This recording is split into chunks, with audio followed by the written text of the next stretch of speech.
சுவாமியே சரணமையப்பா. ஐயப்பா சரணம் சரணம், ஹரிகர சுதனே சரணம் சரணம். ஐயப்பா சரணம் சரணம், ஹரிகர சுதனே சரணம் சரணம். பம்பையின் பாலா சரணம் சரணம், பந்தளவேந்தே சரணம் சரணம். ஐயப்பா சரணம் சரணம், ஹரிகர சுதனே சரணம் சரணம். ஹரிகர சுதனே சரணம் சரணம், ஹரிகர சுதனே சரணம் சரணம்.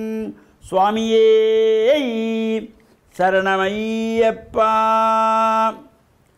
ஓம் நமச்சிவாய. மேன்மைகள் சைவ நீதி விளங்குக உலகமெல்லாம். நோயற்ற வாழ்வே குறைவற்ற செல்வம்.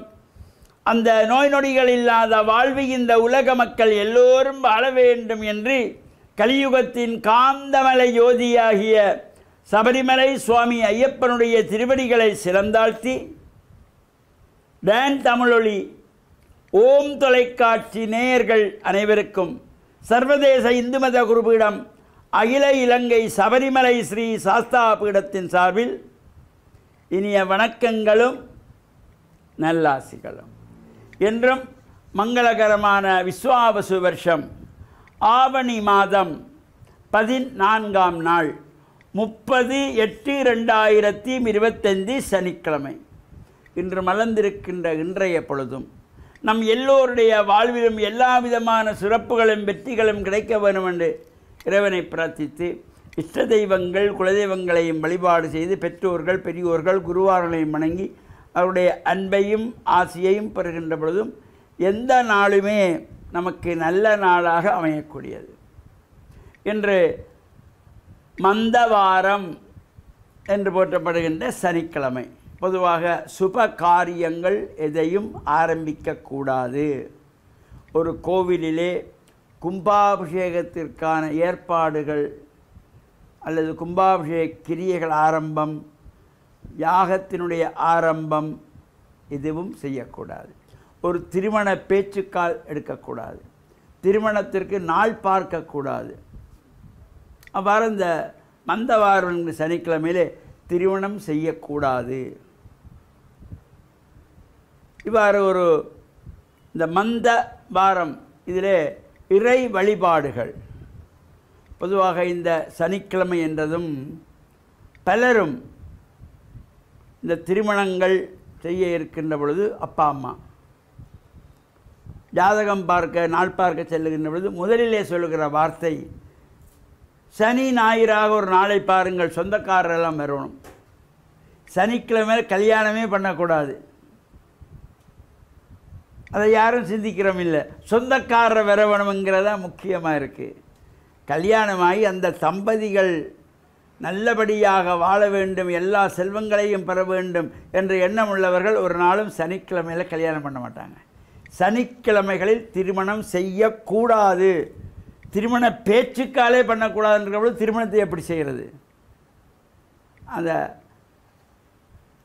அதிகம் படித்தவர்கள் அதை செய்து கொள்வார்கள். இதெல்லாம் நம்பிக்கை இல்லை என்பவர்கள் சனிக்கிழமையிலே திருமணம் செய்யக்கூடாது, திருமண பேச்சு எடுக்கப்படாது, ஒரு ஆலயத்திலே கும்பாபிஷேக கிரியைகள் ஆரம்பிக்கக்கூடாது. இவ்வாறெல்லாம் நம் முன்னோர்கள் வகுத்து வைத்திருக்கிறார்கள். தயவு செய்து பிள்ளைகளை பெற்ற பெற்றோர்கள் ஒரு நாளும் சனிக்கிழமையிலே திருமணத்துக்கு நாள் பார்க்க சொல்லாதீர்கள், திருமணம் செய்யாதீர்கள். அந்த பிள்ளைகள் வாழ்வு நல்லா இருக்க வேண்டும் என்று எண்ணுகின்ற பெற்றோர்கள் இது செய்ய மாட்டார்கள். பிள்ளைகள் எப்படியும் போகட்டும் என்றவர்கள் செய்து கொள்ளலாம். எனவே இந்த சனிக்கிழமை என்பது மந்தவாரம். இது சனீஸ்வர பகவானுடைய வழிபாடுகள், இறை வழிபாடுகள், ஐயப்பன் வழிபாடுகளுக்கு ஒரு சிறந்த நாள். அந்த வகையிலே இன்றைய தினம் புத்தளம் மாவட்டத்திலே சிலாவம் நாத்தாண்டிய என்கின்ற பதியிலே கோவில் கொண்டுள்ள ஸ்ரீ பூர்ணா புஷ்கலா சமேத கரிகரபுத்திர ஐயனார் ஆலயத்தினுடைய கும்பாபிஷேகத்தின நவோத்தர சகசிர 1009 வலம்புரி சங்கோடு சேர்த்து 1009 சங்குகளாலே மகா சங்காபிஷேகம் சிறப்பாக நடைபெற்று சுவாமி உள்வீதி உலா வருகின்ற சிறப்பும் நடைபெற இருக்கின்றது. இவ்வாறான இந்த நிகழ்வுகளிலும் சகல அடியார்களும் கலந்து இறையருளையெல்லாம் நாம் பூரணமாக பெறுகின்ற பொழுதிலும் வாழ்வில் நமக்கு இவ்வாறு ஒரு பாக்கியங்கள் கிடைத்திருக்கிறது என்ற நல்ல எண்ணங்கள் எல்லாம் நம்முடைய உள்ளத்திலே வர வேண்டும்.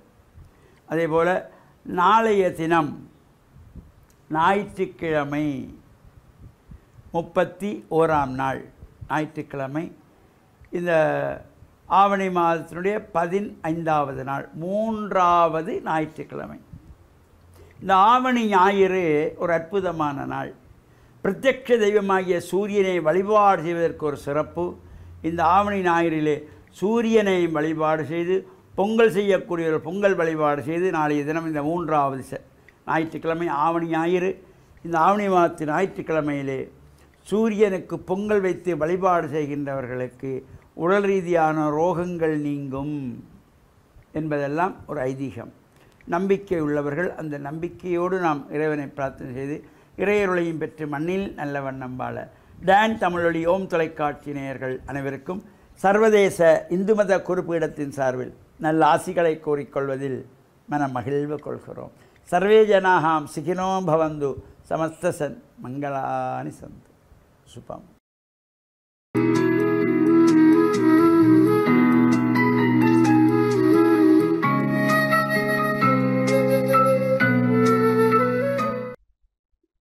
இறையேசுவில் என் அன்பு நெஞ்சங்களே, கிறிஸ்தவ நற்சிந்தனை வேளையில் உங்களை சந்திப்பதிலே பெரும் மகிழ்வு கொள்கின்றேன். ஆண்டவர் இயேசு அவருடைய மலைப்பொழிவு என்பது அருமையான போதனை. பலரும் இந்த போதனையினாலே கவரப்படுகின்றார்கள். ஏனென்றால் அதிலே ஒரு புதுமை இருந்தது, அதிலே ஒரு ஆறுதல் இருந்தது. அந்த போதனைக்கு செவிமடுக்கின்ற பொழுது இந்த உலகம் தேடுகின்ற மதிப்பீடுகளிலும் பார்க்க வித்தியாசமான மதிப்பீடுகளை நாங்கள் எங்களுடைய உள்ளத்தின் ஆழத்திலே எங்களுடைய ஆன்மீக வளர்ச்சியினுடைய ஒரு எதிரொலியாக தேட வேண்டும் என்று அந்த மலைப்பொழிவிலே இயேசு முதலாக பேறு பெற்றவர்கள், ஆசீர் பெற்றவர்கள் என்று வாழ்த்துகின்றவர்கள் ஏழையர்களே, நீங்கள் பேறு பெற்றவர்கள், ஏனெனில் இறை ஆட்சி உங்களுடையது. ஏழையர்கள் என்று சொல்லுகின்ற பொழுது யாருமே ஏழையாக இருக்க விருப்பமில்லை. இங்கு இயேசு ஏழையர்கள் என்று கூறுகின்ற பொழுது வெறுமனே ஒரு பொருளாதார ரீதியாக பாதிக்கப்பட்டவர்கள் அவர்கள் ஏழையர்களாக இருக்கின்றார்கள் என்பதை, இப்படிப்பட்டவர்களை மட்டும் அவர் எடுத்து கூறினார் என்பதல்ல. ஏழை என்பவர்கள் உண்மையிலேயே எங்களுடைய அன்றாட வாழ்க்கையிலே ஏழையர்கள் என்றால் பொருளாதார ரீதியாக ஏழையர்களாக இருக்கின்றவர்கள். ஆனால் இந்த ஏழையர்கள் என்று பார்க்கின்ற பொழுது பலவிதமான மக்கள் இந்த ஏழையர்கள் என்ற அந்த கூடத்திலே சேருகின்றார்கள். பொருளாதார ரீதியாக ஏழையாக இருக்கலாம், அல்லது சமூக ரீதியாக அவர்கள் பாரபட்சமாக நடத்தப்படுகின்ற பொழுது அவர்கள் ஏழையர்களாக இருக்கலாம், அல்லது இன ரீதியாக மத ரீதியாக ஒருவர் ஓரவஞ்சப்படுத்தப்படுகின்றார், உரிமை இழந்து போகின்றார், அவரும் ஏழையர்களாக இருக்கலாம், அல்லது தன்னுடைய வாழ்க்கையிலே நிம்மதி இழந்தவர்களாக, தன்னுடைய வாழ்க்கையிலே அன்புக்காக இயங்குகின்றவர்களும் ஏழையர்களாக இருக்கலாம். ஆனால் இயேசு இங்கு குறிப்பிடுகின்றது ஏழையர்கள் என்று சொல்லுகின்ற பொழுது தங்களுடைய பலம் இழந்த நிலையிலே இறைவனிலே தங்கி வாழுகின்றவர்கள். இந்த ஏழையர்கள் தான் இறைவனுடைய ஆட்சிக்கு உட்படுத்தப்படுவார்கள், அவர்கள் உரிமையாக்கி கொள்ளுவார்கள்.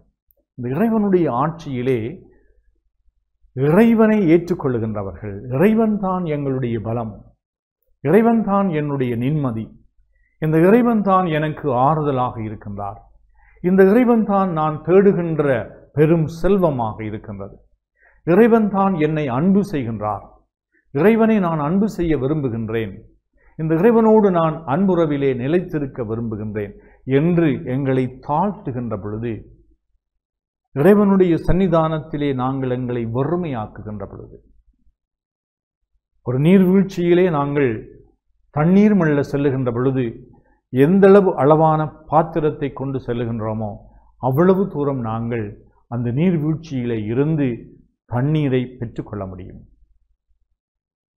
இவ்வாறு இறைவனுடைய அன்பு பெருக்கெடுத்து ஒரு நீரூற்றாக செல்லுகின்ற பொழுது அதை நாங்கள் எப்படி அனுபவிக்க முடியும் என்றால் எங்களை எவ்வளவு தூரம் வெறுமையாக்க முடியுமோ. இப்படித்தான் மரியன்னை பாடுகின்றார், தாழ் நிலையில் நின்ற என்னை இறைவன் கடைக்கண் நோக்கினார் என்று. தன்னை தாழ்த்துவதனூடாக இறைவனுடைய அருளால் நாங்கள் நிரப்பப்படுவோம். அதுதான் இறைவனுடைய ஆட்சி. எங்களை நாங்கள் வெறுமையாக்க வேண்டும்.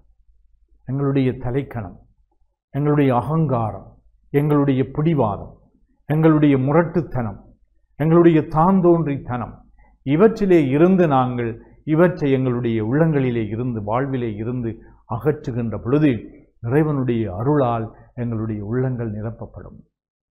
ஏழையர்களே, நீங்கள் ஆசி பெற்றவர்கள், நீங்கள் பேறு பெற்றவர்கள். ஏனென்றால் இறை ஆட்சி உங்களுடையது. ஆமென்.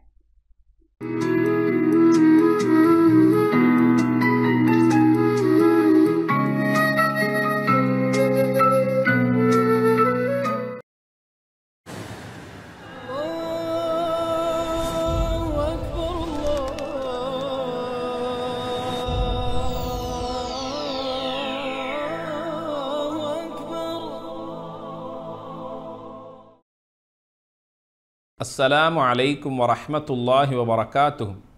நஹ்மதுஹு வ நுஸல்லி அலா ரசூலிஹில் கரீம். அம்மா பஅத். அன்பின்கினிய சகோதர சகோதரிகளே, நாம் உலகத்திலே வாழக்கூடிய நமது குறுகிய கால வாழ்க்கையில் நாம் நமக்காக மாத்திரம் வாழாமல் மற்றவர்களுக்கும் பயனளிக்கக்கூடியவர்களாக வாழ வேண்டும். நபிகள் நாயகம் ஸல்லல்லாஹு அலைஹி வஸல்லம் கூறுகிறார்கள், மனிதர்களில் சிறந்தவர் மக்களுக்கு பயனளிக்கக்கூடியவர் என்று கூறுகிறார்கள். ஆம், அதில் பல ஆயிரம் அர்த்தங்கள் இல்லாமல் இல்லை. யார் ஒருவர் மற்றவர்களுடைய துன்பத்திலும் கஷ்டத்திலும் பங்கெடுக்கிறாரோ அவர் உலகத்தை விட்டு மரணித்தாலும் அந்த உன்னதமான ஜன்னத் என்கின்ற சொர்க்கத்தை அடைந்து கொள்வதற்கு அது ஒரு வாய்ப்பாக அமைகிறது. ஒரு நாள் பொழுது நபி அவர்கள் தன்னுடைய தோழர்களோடு மரணத் தருவாயில் இருக்கின்ற ஒரு மனிதனுடைய வீட்டுக்கு மதீனாவிலே செல்லுகிறார்கள். அந்த மனிதரோ மரணத் தருவாயிலே இருக்கிறார். மரணத் தருவாயிலிருந்து அந்த மனிதர் கூறுகிறார், அது புதியதாக இருந்திருக்கக்கூடாதா என்று கூறி சற்று நேரத்திலே அவர் மரணித்து விடுகிறார். மரணத்தினுடைய தருவாயில் அவர் கூறி அந்த வார்த்தை சஹாபாக்களை சிந்திக்க தூண்டியது. சஹாபாக்கள் நபிகளாருடைய தோழர்களை அப்படியே சிந்திக்க தூண்டியது. அந்த மனிதனுடைய கடமைகளை செய்துவிட்டு நபி அவர்களும் தோழர்களும் அந்த இடத்திலிருந்து வெளியே வருகிறார்கள். அருமை தோழர்கள் நபிகளாரை சூழ்ந்து கொள்ளுகிறார்கள். நபியே நாயகமே, அந்த மனிதனுடைய மரணத் தருவாயிலே நாம் கலந்து கொண்ட நேரத்தில் மரணத் தருவாயில் உயிர் பிரிவதற்கு முன்னால் அந்த மனிதர் சொன்னாரே, அது புதியதாக இருந்திருக்கக்கூடாதா என்று சொன்னாரே, அதனுடைய அர்த்தம் நமக்கு புரியவில்லை நபியே நாயகமே. அதற்கு நபிகள் நாயகம் ஸல்லல்லாஹு அலைஹி வஸல்லம் சொன்னார்கள், இந்த மனிதர் ஒரு நாள் வீட்டில் இருக்கிற நேரத்தில் ஒரு மனிதர் வீட்டுக்கு தேடி வந்து தனக்கு மாற்று ஆடைகள் இல்லாமல் இருப்பதாகவும் எனக்கு உடுத்துவதற்கு என்னுடைய மானத்தை மறைப்பதற்கு ஆடைகள் தாருங்கள் என்று ஆடை அணிவிக்குமாறு கேட்ட நேரத்தில் இந்த தோழரிடத்திலோ பழைய கிழிந்த கந்தலான பல தையல்கள் போடப்பட்ட ஆடை மாத்திரமே இருந்தது. அதை அவர் அவருக்காக கொடுத்தார்.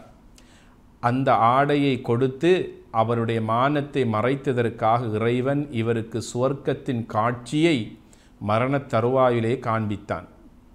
அப்போது அந்த மரணத் தருவாயில் இருந்த மனிதர் இறைவனிடத்திலே கேட்டார், இறைவா, அழகிய சுவர்க்கத்தை நான் பார்க்கிறேன், இந்த சுவர்க்கம் மிக மிக அழகாகி இருக்கிறது, இது யாருக்குரியது என்று கேட்ட நேரத்தில் இறைவன் சொன்னான், இது உனக்குரியது தான். இந்த மனிதன் கேட்கிறான், இந்த சுவர்க்கத்தை அடைந்து கொள்வதற்கு அப்படி ஒரு நன்மையான காரியங்களை நான் செய்யவில்லையே.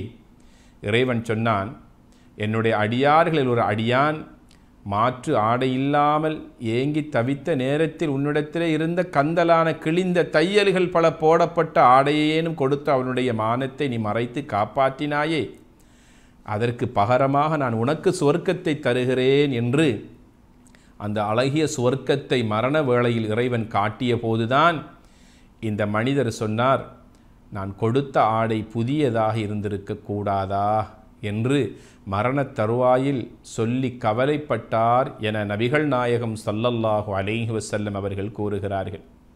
ஆம், இல்லை என்று சொல்லவில்லை, இருப்பதை கொடுத்து மகிழ்ந்தார். அந்த பெருமகனாருக்கு இறைவன் கொடுத்த சன்மானத்தை பார்த்தீர்களா? எத்தனை ஏழைகள், எளியவர்கள், அனாதைகள், விதவைகள் இப்படியான பல தேவைகளோடு எங்களுடைய இல்லம் நாடி நாளாந்தம் வருகிறார்கள். எங்களுடைய தொழிலகங்களை நோக்கி வந்து செல்லுகிறார்கள். எங்களிடத்திலே மனம் விட்டு வெட்கம் விட்டு பல வார்த்தைகளை, பல அவர்களுடைய தேவைகளை கேட்கத்தானே செய்கிறார்கள். நாம் இயலுமான வரைக்கும் எங்களிடத்தில் உள்ளவற்றை நாம் அவர்களுக்கு கொடுத்து மகிழ வேண்டும். உதவி தேடி வருகின்றவர்களை விரட்டிவிடக்கூடாது. யாசகம் கேட்டு வருகின்றவர்களுடைய உள்ளத்தை புண்படுத்தி விடக்கூடாது. அவருடைய முகத்திலே நாம் பாய்ந்து அவர்களுடைய உள்ளத்தை தாக்கிவிடக்கூடாது. எங்களால் முடிந்த உதவிகளை செய்து அவர்களை வழி அனுப்பி வைப்போமையாக இருந்தால் நிச்சயமாக இறைவன் நம்முடைய உதவியைக் கண்டு சந்தோஷமடைவான். இறைவன் தந்த அருட்கடாச்சங்களிலிருந்து செலவழிக்குமாறு தானே இறைவன் எங்களை பார்த்து கட்டளையிடுகிறான். நாம் பிறந்து வருகின்ற நேரத்திலே ஒன்றுமில்லாத வெறும் கையோடு அல்லவா பிறந்து வந்தோம். இவ்வளவு அருட்கொடைகளோடு இறைவன் எம்மை வாழ வைத்திருக்கிறானே, அந்த இறைவனுக்காக நாம் இதனை கொடுத்து மகிழ முடியாதா? இறைவனுடைய அடியார்களுடைய துன்பங்களையும் கஷ்டங்களையும் போக்குவதற்காக இப்படியான நற்கிரிகைகளில் நாம் ஈடுபட்டு இறைவனுடைய நன்மதிப்பை பெற்றுக்கொள்ளக்கூடாதா? இதுவல்லவா இறைவனுடைய பாதையிலே நாம் செலவழிக்கக்கூடிய இறைவனுடைய திருப்திக்காக நாம் கொடுத்து மகிழக்கூடிய சந்தோஷமாக இருக்கிறது. கொடுத்த இறைவன் எடுத்தும் சோதிப்பதற்கு சக்தியுடையவன் என்பதை நாம் மறந்துவிடக்கூடாது. இறைவன் கொடுத்தும் சோதிப்பான், எடுத்தும் சோதிப்பான். நாம் கொடுத்து மகிழக்கூடியவர்களாக இருப்போமையாக இருந்தால் நிச்சயமாக சத்தியமாக அந்த இறைவன் நமக்கு அள்ளித்தருவதில் கஞ்சத்தனம் அடைய மாட்டான். எல்லாம் வல்ல இறைவனின் அருளையும் அன்பையும் பெறுவோமாக. வஸ்ஸலாமு அலைக்கும் வரஹ்மத்துல்லாஹி வபரகாத்துஹு.